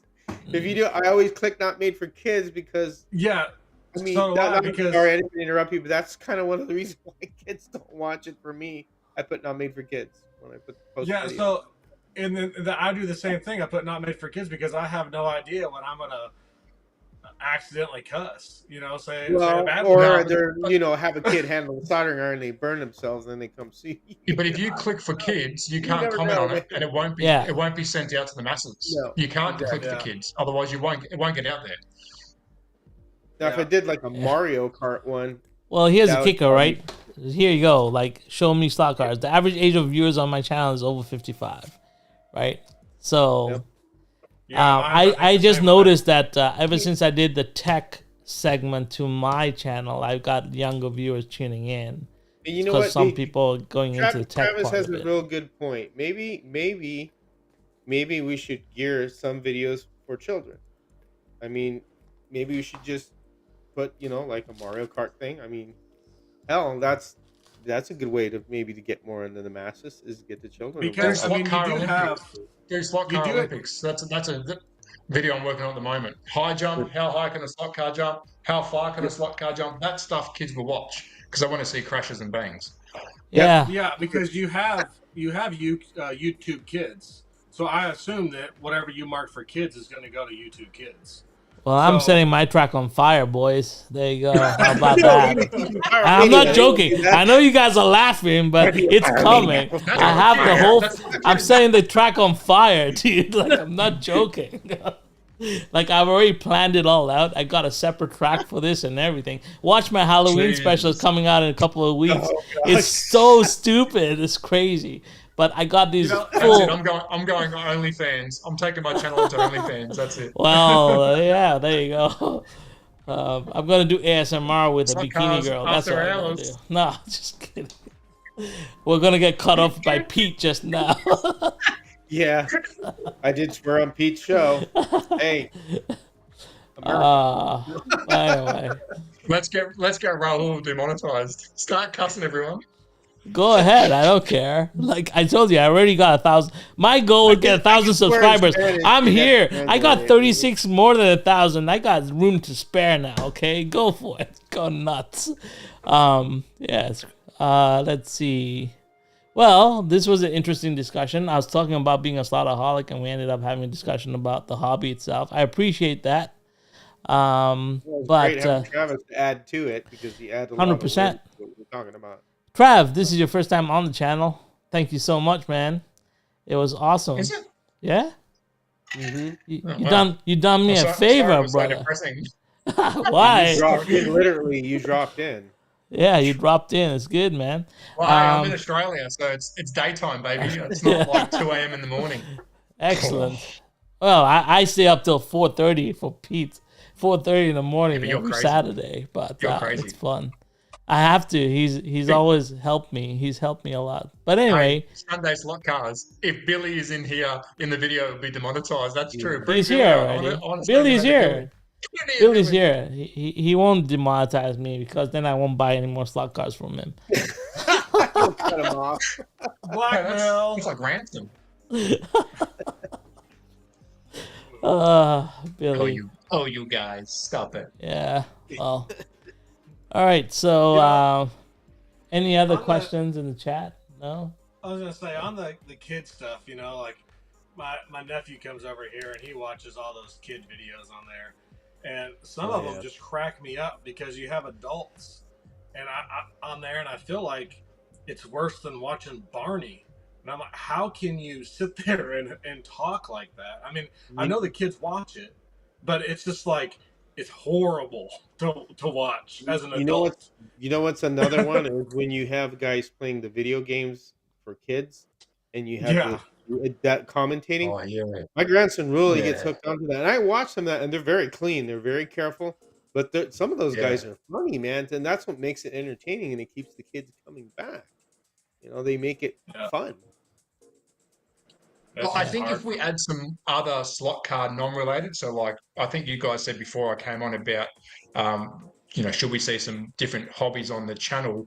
I have thought about that from time to time, but I'm too scared to annoy the slot car world because that's what we're dedicated to. We're dedicated to slot cars. But I think if we add in your own toy collection, do a toy review here and there on your slot car channel, I think that will help promote slot cars as well as the toy that you're sort of promoting. So that might be a way. I mean, Raul, you've got that much stuff that you can promote on your channel that's not slot cars. It's insane. George, from listening to him, has got houses full of Hot Wheels, and Danny, you've got car kits coming out of your Wahooza. You can just bring them onto the channel and just review a car kit once. Yeah, mate, and that will still, because your channel's about slot cars, it will help, but we just don't want to annoy the slot car. What is that? Is that a Porsche? Yes, it is. Yeah. Stop teasing me. Stop teasing me with the Porsches, man. Like the song James Dean, right? Along came a Is that James Dean? That's a deadly car, that one. Sorry, James. Rest in peace, man. All right. But anyways, I've got no answers for you. I don't know the answer. Travis, we need to do a 132 of your 1 second. Gotta get Travis. The Porsche you got coming out from Bauer. No, the 140. Well, I can't say much because I'm looking at doing another car in 132. or hopefully 124. But the Bauer one should be out December. I've changed a couple of things on it just to make it look a little bit nicer for the buyer. But yeah, they pretty much sold out. I haven't taken no money, but the pre-orders they're pretty much gone. I know. I've got number 6. Yeah, you've got yours. Yeah, I've changed some things around to make it just a little bit cleaner. This is my first attempt at making a car. It has costed some of the old Molunas, but I wanted to get an insight on how these companies make the cars. So it's been awesome, man. It's been the wife doesn't know yet. She's like, "Who's making it?" I said, "No, they're just making it for me. I haven't spent any money." Jeez. But it's been an adventure. It's been good. You guys crazy. All right. Well, let's talk on Global Racing League happened. This round 2 is complete. So we want to say congratulations to Gene for winning Heat 2 of round 1. He did a great job. Dan Wiley got the fastest lap, and I'm consistently coming in third. Yeah, exactly. So I don't know if you looked at this, Travis, but I set up a whole Global Racing League. It's got its own website, scgrl.com. Check it out. Let me know your thoughts. There's another one. There's another place. There's a Scalextric one as well that's been running on Facebook for a while. So I should actually send you the link because I do it with the Scalextric track too. Yeah. So I built this. I got this going, and we're gonna continue it hopefully and expand on it. But it's fun, and they all live stream and do it all live, and you watch all the heats live. It's pretty cool. But yeah, check it out, and congratulations to Gene. And we're going into heat number 3 this week, and we're racing DTM, so should be fun. So if you guys see SC and if you see GRL come up or Global Racing League, just tune in and watch the live streams, and go support your racers. And now we get into Creator Roundup. So yeah, this is where I go through and we choose videos that have made impact to me. So Brick in the Yard Mold Supply. If you like anything to do with foam tools and cutting and creating scenic elements out of foam, this video itself is pretty cool. Sorry. Yeah, they do crazy cool stuff. But the reason why I was really into this is because I'm really into pink foam modeling right now, and I was watching this video and I got inspired, so I wanted to big up their video for the week. So terrain video of the week. And then if you like racing, I saw this Gold Country Stock Car Racing Association that did some really cool footage of their races. I really love this race that I saw. And that yeah, this is for wood. That looks like plastic, doesn't it? I think it's a wood track. Yeah. I'm not too sure. Yeah, it's rounded. Cool. I like the angles. It's very rounded. Yeah, it's a routed track. It's really amazing. Yeah. And they did really good camera footage. Like slow motion footage was on point. Everything about this whole video was really good for the racing, so check it out. And they have a Bretonian Bowman right there, which is one of the army figures I really love in dead center. So fantasy, Warhammer Fantasy, huh? That's fantasy. Right, man. I'm a big fantasy guy, and the Old World is coming out next year again, so I'm back in wargaming starting January. Here we go, back into it. All right, well, that was me for racing and terrain. And George, you get spotlight here. Yeah, I picked Mr. Jeff Sriven. He did a scratch built. That's a cool looking car. He did 2 of them. He did that one, the purple one, with the sedan. It's got red, white walls and the red wheels. That's pretty cool. Yeah, the wheels are amazing on this. Yeah. And then the other one's I think it's a 32 Ford. That's a real nice one too. Some hot rod style wheels. I really like the cars he built. They're really nice. I think he's from Australia, as a matter of fact. I think. I could be wrong. Maybe New Zealand. I don't know. Jeff Sriven. Yeah, I think he literally lives two streets from me. Oh, okay, there you go. So he's right close to me. I didn't know. I think it's him. I'll find out for you. Yeah, cool looking cars. Those are real nice cars he built. Oh yeah. Awesome. Jeff Scriven, I think it's him. Yeah. Sunday. If you go to the site, we actually have a link above every heat. It's so at the top of the heats, you get the link to a playlist that will play everyone's run in one playlist. So it's already built Sunday. Just letting you know. Sorry about that, guys. There was a question from Sunday Slot problem. You're Cars. good. Yeah, and Danny, you didn't send me a pick of the week, so I didn't put anything up. But do you have anything that you want to call out or shout out to? Anyone? So yeah, well, the one thing is about the 3D printing thing, especially when it comes to slot cars and stuff like that. It's out there, but it's kind of hard to find sometimes. But so I was pretty busy this week, so no, I didn't find one. But I do want to throw out there Swift Slots. I've been watching his he's been doing some good stuff. Fly videos about redoing the Fly chassis and making them run better. So I want to throw him out there because I really want to try some of that with the Fly cars. And then I also wanted to throw out there DNA because him and his daughter are throwing out some videos lately, doing reviews on cars and stuff, and I've been watching those. So I really like their videos. So I just wanted to give a shout out there. Yeah, 100%. You don't have to do terrain every. You don't have to do 3D printing every week, Danny. You can throw whatever you want, man. Okay. It's just your pick of the week. Whatever video you want, just showcase it. What I've been thinking about doing is going on some of the 3D printed slot car pages and maybe just putting a thing on there. Hey, Body of the week video on Monday. Anybody want to send me something I can put on there? Blah blah. Maybe they'll just send me something I can show. Sure. Like there's a question about Slot Car Wildman there. If you want to read it. Well, whatever happened to Slot Car Journal? I don't know. Like I don't know the answer to that. No, I haven't seen it. I can show you a bargain of the week, which is something I almost fell off when I found. I don't know if you need to fill the void. Go for it. Go for it, Travis. So that set that I showed you before, I only just bought it. Do you want to see it or not? Sure, I haven't go reviewed for it yet, but I might as well show you. So I think it cost me $40. $40. Look at this. I almost fell off my chair when it arrived. Yeah. Seriously, I almost fell off my chair. It's only a $9 chair. Hold on. I don't want to break it now. That 143rd or HO? It is. Oh, look at that. Factory seal. 143rd. Factory seal. Oh, that's cool. I cannot believe it. $40 factory sealed SEX thing. I'll put it here. There you go. Yeah. That's my positive commitment for today. And you can have that one for free. Yeah, so I got lucky too. I got this electric, the track that I did on my last track, Tech and Toys. I got that for the price of one car, boys. One car, the whole set. Got the two, and it's brand new. It's got the C8R.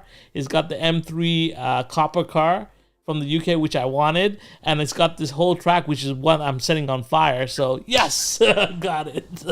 And it's got jumps. Got a truck on fire. It's got jumps and it's got intersections. So what? You thought I was joking? Hey, on this old track, we're going to light this on fire with naphtha.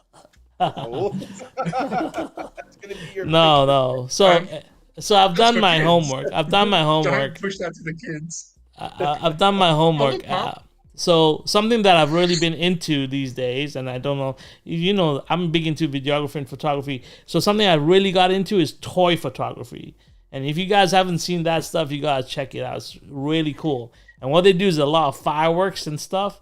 So that's what I'm getting into. So I'm gonna shoot slot cars with explosions and things happening behind it because it's cool. Why not, right? And hand pump. And I got that too. So you can blow the dust onto the cars and everything. I got all of it, Travis. I'm all set up. I got the remote trigger for my cameras and everything. So I was like, yeah, this is it. I'm doing this. You're too much money. Too much money, mate. So I got that all set up, and I'm gonna start shooting all that stuff. But also submerging a track. So I've kind of worked out a couple of things that I'm trying to do. That might get me electrocuted, might get me dead. So if I don't appear on one of these live streams, anyway, we're having fun. Sunday slot cars comment. What did you say? We set our here you go. We set our tracks in Canada on fire in Canada to thaw them from the winter ice. That's right. Hey, that would be cool. What about if I froze a track? Hey, I gotta try that too. See, now you have to do one with the Back to the Future car going by, and then have flames coming out of the back. I have the Back to. What do you think? I got the Back to the Future car. You know I got the back. You know I got Kit. and I got Back to the Future for those specific reasons. One, and then I got another Here's a car. little insight. Yeah. When I went to Hornby HQ and spoke to the social media team, they were setting up cars. They couldn't post it, but they were setting up cars with strikers underneath. So when they drift, they were catching fire. But Yeah. unfortunately, when they were filming it, the track was lighting up on fire. So Hornby's like, maybe don't post those videos. But these guys are seriously doing like pyrotechnic tricks on their track, and I'm like, that's a really cool. And he goes, but we can't post it because they said no. Well, I'll do it for them. Don't worry. With fire coming out the back. So I got these. Anyway, you know what? Wait for the Halloween special. It's coming out 2 weeks. Okay. And I got some crazy, stupid stuff going on there. I don't know if it's gonna be good. I don't even know. You know, when I did the Green Monster video, I didn't know what the hell I was doing. I remember talking to Shane. I'm like, I don't know how to shoot that, but I'll try. Whatever. And we did it. So I'm gonna try and do this Halloween special. It's a Porsche against Porsche special once again. Don't you damage any Porsches though, mate. I hope no Porsches get damaged during filming. But I have extras, so it's fine. I have extras. Of course you do. There's plenty of gas to light things on fire. So I don't know. I am concerned because I only have one FAF Porsche. And the FAF Porsche has to make an appearance in this video, so I don't know if I'm going to smash it. All Porsches are fast. No, FAF. The FAF Porsche. What did you say? FAF, like Are you speaking German?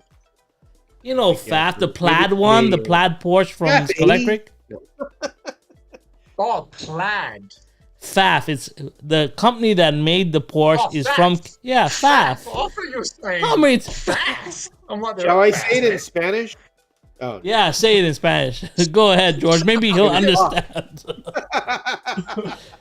I'll say it in Australian. Staffs. Oh, There you sorry, go, that's wrong. That's wrong. There you go. You're gonna trigger Pete now, okay? Anyway, so Okay. let's go back to what we were doing here. Let's go here. Yes, so now we get to the last two segments here. So track of the week. It goes to Frankie Tomatoes or Frankie Dantas. He's from Sarnia. This is a 22-foot by 8-foot track. And me and MP are going to head down there in November to go race with him. He's and race Amanda and Billy from Sunday Slot Cars, hopefully. But yeah, we are planning to go there, and Frankie sent me pictures of the track, and I wanted to give him track of the week because it's kind of cool, and we're going to go race on it. So I'll give you that experience. And last but not least, and we get to channel of the week, and I got to give it to Pete. He's been doing a great job. He's helped me a lot. I have to say this, he's helped me a lot with my content. We banter a lot. We get a lot done, and I just wanted to recognize Pete for doing his part for the hobby. So channel of the week is for Track Fans TV, and that is it for the Creator Spotlight. What do you think of this segment, Travis? Yeah, it's good. It's good. It's good. Come on, Travis. I want your honest opinion. Well, you can't say it's effing good because he wouldn't like that. So Yeah. Well, It's good. well, we got a R-rated late night chat coming out. So yeah, Send me the link. it's very R-rated. It's not meant for kids. Definitely not Where's for my kids. dinner? So. Where's my ice cream? cake. Oh, look at this. What is it? It's cake, chocolate cake with cream cheese frosting. Is that Spanish cake with Spanish cream? No Spanish cake. It's made by a white woman. Sorry. She's gringa, not Hispanic, so. Chocolate cake with cream cheese frosting. It's good. She makes it. So. She brought No, it. we're gonna get shut down for being racist. now. A Stop it. Skidoo Ontario. No, you're not. You're good. track. Okay, sure. Because I'm You are, not minority, so me. we can get away with it. Blame me. Well, this is fun. So let's see. What do we got here? Bugs Bunny. DK, Travis's wisdom. Yeah, it's good. Sorry, I had nothing else. Yeah, thanks a lot, Travis. That was very insightful. I don't know what to say. I'm not an expert. I just turn a camera on. I don't know. Your live You're, streams are better than mine. At least you, I beg your pardon. What are you talking about? Do you understand what? Do you realize that you're the first person to ever talk to me ever since I got into this hobby? Do you remember? I still what a mistake remember. what a I mistake remember that that was. that conversation like the back of my hand. You know, you're like, I was like, I was I only. should have hung up. I'm like, oh, Raul. I should have hung Yeah, up on you. Sorry, mate. I remember having the conversation right. with you, and I was like, I was only reviewing Carrera cars. Do you remember that? I was only doing Carrera cars, and you're like, mate, you got to do more than Carrera cars. That was annoying. And then you kept sending me nudes. I said, stop sending me nudes. Yeah. Well, you sent them to me first. What do you want me to do about it?